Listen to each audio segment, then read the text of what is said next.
Why are truck crash tests conducted? After all, it is obvious that a multi-ton machine will destroy any obstacle in its path. However, it is not true.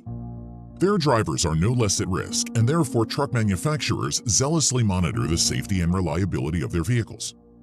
Swedish companies Volvo and Scania are among the most demanding ones. Today, you will learn how their cars are being tested.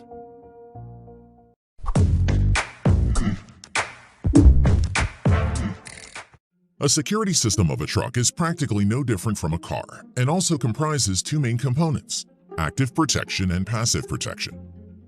When it comes to Volvo cars, you can be sure both work perfectly, because safety is Volvo's corporate philosophy. Although Scania is not a universally recognized security guru, it is no less scrupulous in testing its vehicles. Companies equip their trucks with advanced active protection equipment designed to prevent accidents. It includes an improved mirror system, blind spot sensors, and a road monitoring system that signals if the driver is tired and loses control of the road. Unfortunately, accidents can sometimes be unavoidable. Therefore, it is necessary to provide maximum protection for a driver and minimize damage to other participants in the accident. This is where a need for a series of crash tests arises, as they are as close as possible to real accidents. Volvo runs more than 1,000 computer collision simulations and more than 100 real tests. The most comprehensive one is a full frontal examination, when the car entirely crashes. It allows recognizing key design flaws, from damage to external and internal parts of the body, and damage to the car's electrical system, to studying the degree of injuries to the driver dummy. Using heavy-duty steel body frame and doors and technologies such as laser metal welding, Volvo has been able to minimize body deformation.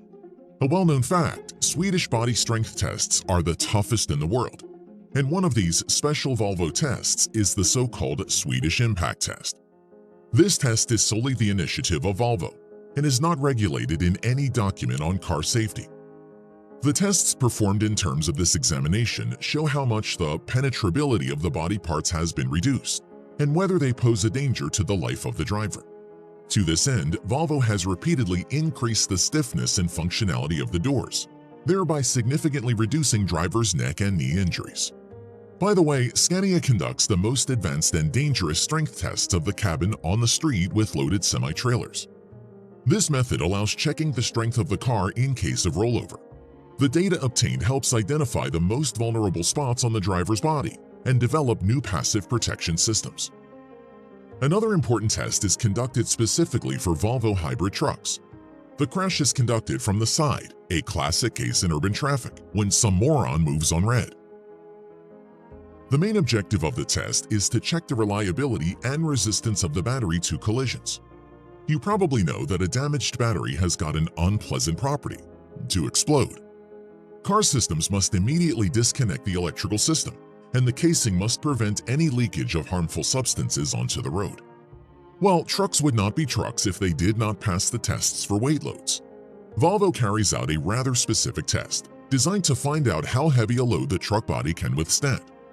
After all, when loading, anything can happen, and the falling of a multi-ton lump or a container should not destroy the chassis of the vehicle. For this purpose, a 2-ton disc is dropped from various heights onto the body above. The Volvo truck proudly withstood dropping a 2-ton load from a height of 11 feet. Besides taking into account the force of gravity, then upon impact, the weight of the lump reaches as much as 214 tons. In conclusion, it is worth noting that most of the tests shown in this video had been calculated and planned for more than a year, while preparation for each of the tests was carried out for 1.5 to 2 months, and all that for the sake of a couple of seconds for a crash to occur. That's what we call Swedish attention to details.